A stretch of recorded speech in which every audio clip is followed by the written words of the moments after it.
वो रात जो पाकिस्तान कभी नहीं भूलेगा। 7 मई 2025 की रात के ठीक 1:05।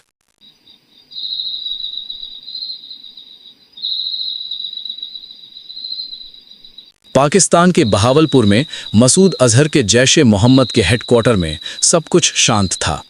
सियालकोट के आतंकी कैंप में रोशनी बुझ चुकी थी। मुरीद के लश्कर के सबसे बड़े अड्डे में रात का अंधेरा पसरा हुआ था। और उधर भारतीय वायुसेना के रफाल, मिराज और सुखोई अपने टारगेट के सामने भारतीय हवाई सीमा में खामोशी से पोजीशन ले चुके थे।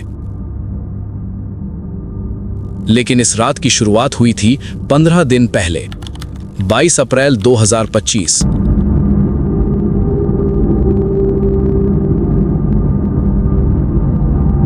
पहलगाम की बैसरण घाटी,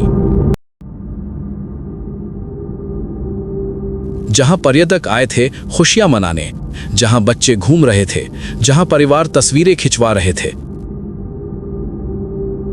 अचानक 5 से 6 हथियारबंद आतंकी, उन्होंने लोगों को रोका, एक एक से पूछा, तू हिंदू है या मुसलमान? जिसने हिंदू कहा, गोली मार दी। जो कलमा नहीं पढ़ सका, उसे भी मार दिया। सिर्फ 26 मिनट में 26 बेगुनाह इंसान धर्म के नाम पर। महिलाओं की मांग का सिंदूर मिट गया। बच्चों के सामने उनके बाप की लाश गिरी और आतंकी चले गए जंगलों में। पाकिस्तान ने वही किया जो वो हमेशा करता है। उसने आतंकियों को फ्रीडम फाइटर्स बताया, भारत पर ही आरोप लगाया, एलओसी पर फायरिंग शुरू कर दी ताकि दुनिया का ध्यान खींचे। न्यूक्लियर वॉर का डर दिखाया ताकि भारत रुक जाए। लेकिन इस बार भारत रुकने वाला नहीं था। दिल्ली में बंद कमरों में तूफान उठ रहा था। प्रधानमंत्री मोदी, रक्षा मंत्री राजनाथ सिंह, एनएसए अजीत डोभाल, तीनों सेनाओं के प्रमुख एक टेबल पर। पीएम मोदी ने सिर्फ इतना कहा, जो करना है करो, पूरी छूट है। रॉ और नेटग्रिड ने पाकिस्तान और पीओके में 21 आतंकी ठिकानों की रियल टाइम जानकारी जुटाई।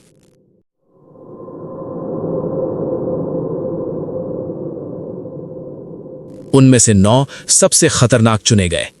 वो 9 जगहें जहां से पार्लियामेंट अटैक की प्लानिंग हुई, जहां से 26/11 के कसाब जैसे कातिल तैयार हुए, जहां से पुलवामा के बम बने, जहां से पहलगाम के हत्यारों को ट्रेनिंग मिली। एनएसए डोभाल ने ब्लूप्रिंट तैयार किया।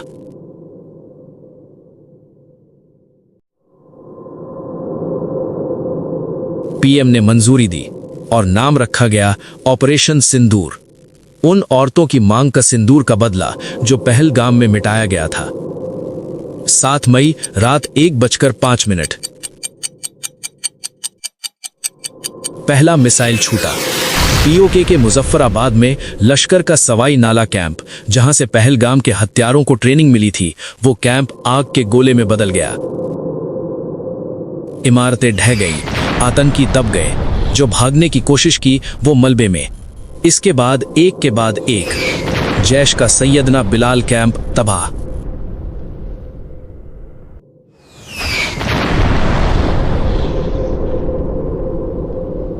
लश्कर का गुलपुर कैंप खत्म, बरनाला कैंप, अब्बास कैंप राख।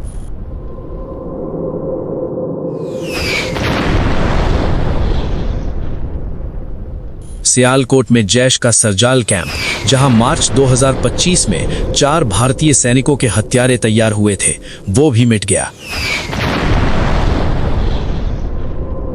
मुरीद के में मरकज़े तैयबा, वो जगह जहां 1990 से आतंक की जड़ें जमाई जा रही थी, जहां अजमल कसाब ने 26/11 की ट्रेनिंग ली थी, जहां डेविड हेडली और तहावुर राना तैयार हुए थे, उस पर ब्रह्मोस और स्कैल्प मिसाइलें बरसीं।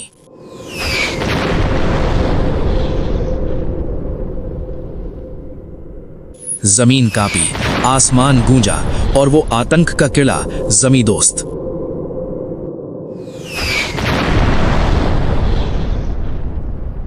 और फिर आखिरी टारगेट बहावलपुर, बॉर्डर से करीब 100 किलोमीटर अंदर, मरकज़े सुभान अल्लाह, जैश ए मोहम्मद का हेडक्वार्टर। वो जगह जहां मसूद अजहर पैदा हुआ, वो जगह जहां से 2001 का पार्लियामेंट अटैक प्लान हुआ, वो जगह जहां से पुलवामा का बम बना। ब्रह्मोस छूटी पाकिस्तान के एयर डिफेंस को चकमा देकर, और कुछ ही सेकंड में मसूद अजहर का साम्राज्य ढेर।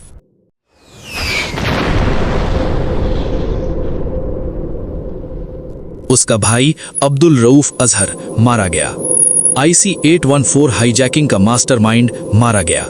2 साले 4 करीबी खत्म, परिवार के 10 लोग उसी मलबे में।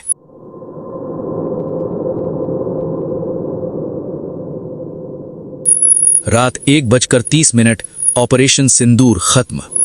25 मिनट, 26 कैंप, 24 मिसाइलें, 100 से ज्यादा आतंकी ढेर, एक भी भारतीय सैनिक नहीं गया। और मसूद अजहर, वो जिंदा था लेकिन टूट गया। उसने खुद कहा, काश मैं भी उनके साथ मारा गया होता। इसके बाद पाकिस्तान ने वही किया जो कायर करते हैं।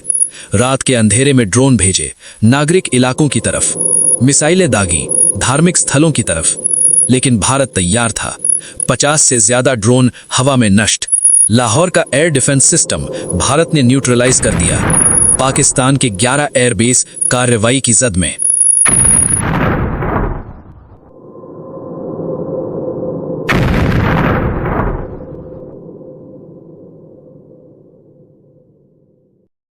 सात मई की दोपहर, प्रेस कॉन्फ्रेंस। मंच पर 2 अधिकारी, कर्नल सोफिया कुरैशी, एक मुस्लिम महिला, विंग कमांडर व्योमिका सिंह, एक हिंदू महिला। आतंकियों ने पहलगाम में धर्म पूछकर मारा था। भारत ने जवाब दिया बिना धर्म पूछे। यही है असली भारत। ऑपरेशन सिंदूर सिर्फ एक मिलिट्री ऑपरेशन नहीं था। ये उन 26 परिवारों का जवाब था जिनकी दुनिया उजड़ गई थी। ये उन माओं का जवाब था जिनके बेटे लौटकर नहीं आए। ये उन औरतों का जवाब था जिनकी मांग का सिंदूर मिटाया गया था।